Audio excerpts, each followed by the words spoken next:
Well, welcome back, one and all. This is your host, ID Jester. We are continuing our talk about fire attacks, Section A of the Rulebook, Subsection 7. This is the Advanced Squad Leader System in about 15 minutes. So in the last couple episodes, we've been doing fire attacks and understanding the rules with fire attacks, but now I'm going to introduce a brand new rule to you, and in certain situations can be invaluable to know and understand and to use, and I'll show you some examples here shortly. And the rule we're specifically going to be talking about today is 7.25 Opportunity Fire. So basically what this rule is any good order infantry or cavalry unit which is not fired or become TI during your player turn may be placed beneath a bounding fire counter during its prep fire phase. If it does so, it removes all of its concealment status if it's within line of sight of a good order enemy ground unit. Such a unit cannot fire during the prep fire phase nor move during the movement phase. So it can't fire and it can't move, so what's the advantage of opportunity fire? Well, this is the advantage right here. It may fire during the advanced fire phase without any penalty for the advanced fire phase. Now remember, when we go back up and look at our advanced fire phase, section 7.24 of the rulebook, we're talking about all of our units' firepower is halved during the advanced fire phase, unless using opportunity fire, which is in the big red there. So all your units that are in the advanced fire phase are going to be halved, unless of course they are using opportunity fire. So what all does this mean, and how does this affect the rules, and what good can it possibly do? I've got a new scenario set up here. Hopefully we're kind of going to try something new here. We got the German players. They have to assault this village that the Russian players are in, and they must take over these building hexes that the Russian player is currently in. You notice also that these Russian players have these question mark counters on top. And we haven't covered this in our rule set yet, but just keep in mind these are concealment counters, and eventually we'll talk about concealment and all the rules associated with concealment. The one thing concealment gives you, if we look back at our rules, remember section 7.23, the firepower of an attacking unit is halved if the target's concealed or for any application of area fire. So any attack the German player makes against the Russian player will be at half firepower.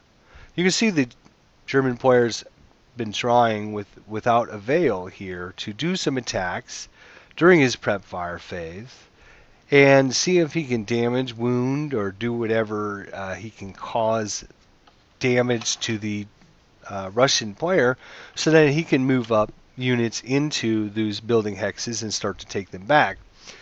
But he's had very little success on this, and he's not sure what to do, and he's getting kind of frustrated that the Russian player is just sitting there underneath his concealment counters, basically taunting the German player into attacking him needlessly. So the German player remembers that he had watched a wonderful advanced squad leader video online made by ID Jester, and he remembers this rule about opportunity fire, and he says, this would be a perfect opportunity for it. So basically, let's assume for now we'll show you the first example. In this unit, this hex here in H5, it's got a full squad 548 with 5 firepower, and he's got a heavy machine gun with 7 firepower, 16 range, and the firepower of those two, that unit and the support weapon, is a total of 12 firepower. Let's assume he's going to attack J4 in this case.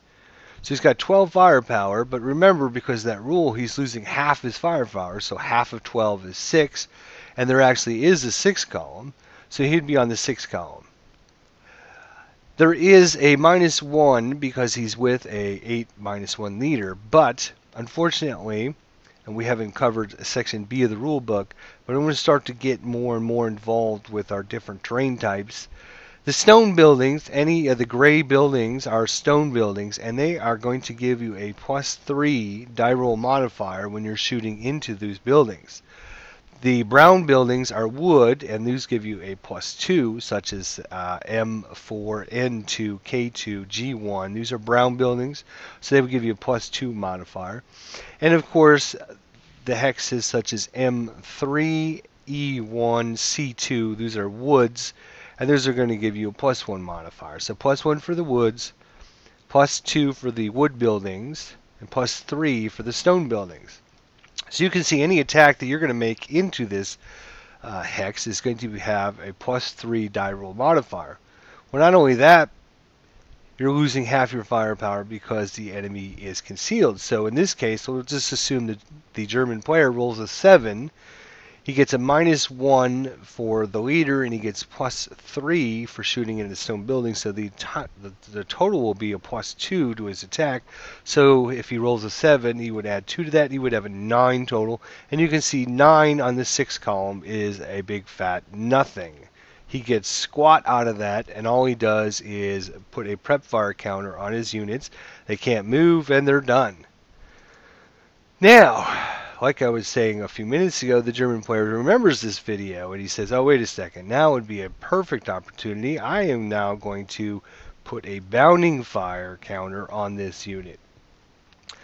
And a bounding fire counter, remember what we just talked about, you can't fire during the prep fire phase, and you can't move during the movement phase. But once the advanced fire phase comes, then you can now use your attack at full firepower, and you get all your rate of fire, just like a normal prep fire attack. So basically, a bounding first fire counter is saying you're going to do a normal prep fire attack during the advanced fire phase. So there won't be any penalty for the advanced fire phase. Remember, that's half firepower. And of course, you would have another half firepower if you're shooting on a concealed unit. So you can see that this quickly can start to add up. So we're done with the prep fire phase. The German then moves on to the movement phase. In this phase, then he decides to, okay, well, if you're going to be all tricky and sneaky, then I'm going to be tricky and sneaky, and I'm going to outdo you here because I'm going to start moving my units up. And I'm going to force you into making a decision. The German player now has put the onus on the Russian player to make a decision on what's going to happen. The German player can start moving his units around the battle board if the Russian player decides not to fire at them. If the Russian player decides not to fire on them, the German player can just move all of his units up adjacent, and then eventually, when we get to the advanced fire phase, he can advance his units in there and get into some close combat situations with the Russian player. Well, the Russian player figures this out and says, oh, wow, this is going to be a bad situation because the German player can he's got a half squad here, he's got another full squad here, he's got a couple full squads here. He can start moving them around the battle board. And if I don't shoot at him or do something about this, then what's going to end up happening is he's going to have all these squads that he can then advance into my hex during the advance phase. And then we're going to be in close combat, and that could be a very dangerous situation for me. So all of a sudden, the German player or the Russian player has to make a decision on what he's going to do. Is he going to allow the German player to run around the battle board and get into different positions and start meleeing his units, or is he going to then use his defensive fire to start damaging his units as they start to approach? Well, one of the things that can cause you to lose your concealment is when you shoot your units within line of sight of an enemy unit. So if the Russian player decides to shoot, he's going to lose his concealment counter. And that's exactly what the German player knows is going to happen and wants to have happen. And he's going to force the Russian player to lose his concealment counter and make him do attacks, or else he will cause more problems for the Russian player by moving his units around the battle board and be able to get into positions maybe the Russian player doesn't want him to get into. So the closer the German player can get his units, the more the Russian player is going to feel boxed in or trapped or whatever the situation may be.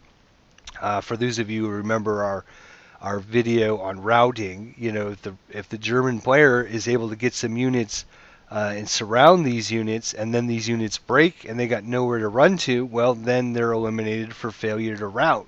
So having these units eliminated for failure to rout isn't going to help the Russian player. So the Russian player has to then make a decision on what the heck is he going to do. He's got to defend his turf. He's got to do something.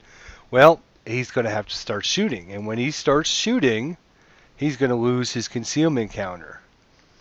Well, you can see what the process is going to happen here, because he's going to end up shooting, and let's say he ends up, I don't know, breaking this guy from his attack, and maybe another unit's moving up the battle board, and and it breaks, this guy shoots at it or whatever. But you see what ended up happening is now they've lost their concealment counters.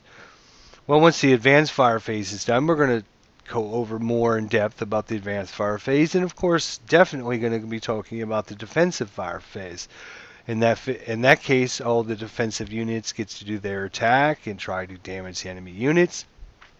Well, eventually, what will end up happening is we'll get to the advanced fire phase.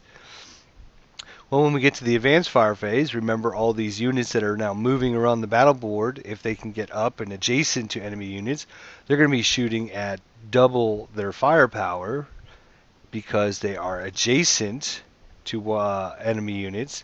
But they're also going to be half firepower because they are doing it during the advanced fire phase. The other advantage that the German player has now set up is now he's got this unit under the bounding fire counter, which is of course the opportunity fire, which is what he's trying to set up for this scenario or this situation. And now he's got these units adjacent to the Russian player, and he's also made the Russian player lose his concealment counter. So now when these units go to attack, they're going to get their full 12 firepower. So you can see 7 plus 5 is 12. They're both within normal range. If we go back to our chart here and we look on the 12 column, we still get a -1 for our leader, and we get a +3 because of the stone building, but it ends up giving us a +2. But you can see if we just roll a 7 on the 12 column and we add our +2, we're going to end up doing a normal morale check against those enemy units. So that's going to cause these units to do a normal morale check, where if we would have done it originally and prep fired, we had absolutely no result. Now, a normal morale check might not be the best result you're looking for, but at least you're making the enemy unit try to resist any of the attacks that you are doing against him. And remember, if you can break these units, they're going to have to be routed away because they're adjacent to enemy units. And because this unit is using the opportunity fire, he can get his full rate of fire. He can get all sorts of he would get the full rate of fire, plus he would get his full firepower total for his units. So that's the advantage of using the special opportunity fire 7.25 rule. And you can see that in certain situations it is going to be invaluable. If you know you're not going to move some units for whatever reason, and you have enemy units that have concealment counters on them, one of the best rules you can use, especially with this heavy machine gun, again, we haven't talked about support weapons, but eventually we'll get there. You can't use medium and heavy machine guns in the advanced fire phase, so this unit wouldn't be able to fire in the advanced fire phase anyways. So the best thing that this unit could do is use opportunity fire and put a bounding fire counter on it, so that way during the advanced fire phase, after all these units got to move around and got to reposition on the battle board, it's forcing the Russian player to have to make some attacks. And when he makes these attacks, he's going to have to lose his concealment counters. And when he loses his concealment counters, then you can then do your normal attack, and you would get your rate of fire as well. So you can see there's quite an advantage in using and understanding this opportunity fire rule. So hopefully, the next time your opponent is trying to outthink you, you can remember back to this video and say to yourself, I remember this video on opportunity fire. This is a great situation. I'm going to set up, I'm going to keep one unit in opportunity fire mode with the bounding first fire counter. I'm going to move my other units up, and I'm going to make that unit lose his concealment by having to fire, and when he does that, then these units can then get their full fire attack. And hopefully it'll work out. You'll end up damaging their enemy units, maybe casualty reducing them. If worse comes to worse, maybe you'll at least break them, and then if they're broken, of course, they're going to have to be routing away. And if they route away because they're broken, there we go. If they're routing away, then that makes your advancing into that hex that much easier because they have routed away. And of course, being close to your enemy units, you're going to be able to keep those DM counters on those units so they can't ever rally when the rally phase comes because they're adjacent to an enemy unit, etc., etc. So lots of good advantages. But the main setup for this whole scenario is talking about the differences of just using your units to prep fire or using your units to their full potential. And using, if you know they're not going to be moving, you know if you got one hex or one set of units that aren't going to move, put them on opportunity fire. Use your other units to move up, cause the enemy units to fire and lose their concealment, and then you'll be able to use your original units with the bounding first fire at their full firepower with their rate of fire, surprising your enemy. Not only that, but if you do this, one of the other advantages is if your opponent really doesn't want to lose his concealment for whatever reason, he won't fire at you, and you'll be able to get your units into much better positions. You can see that having a unit over on this side and possibly over on this side, assuming this unit didn't break, is going to cause any units in these buildings to start having route issues or interdiction. If this unit has to route away, it can be interdicted possibly by your other units. So I mean, lots of things that can come into play from other rules that we've already talked about by moving your units around the map, causing your opponent to really think about, oh man, now I've got to decide, do I shoot or do I keep my concealment?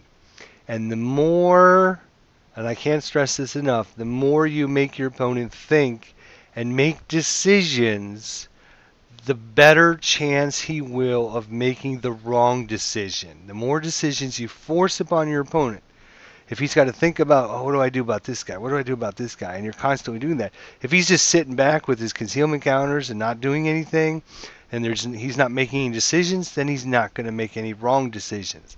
The more you can put the pressure on your opponent to make him make the right decision time after time after time, sooner or later he will make the wrong decision. And hopefully that's when you'll be able to swoop in and catch him off guard with different aspects of the rules that we have talked about, and we will continue to talk about as we go through the advanced squad leader system in about 15 minutes.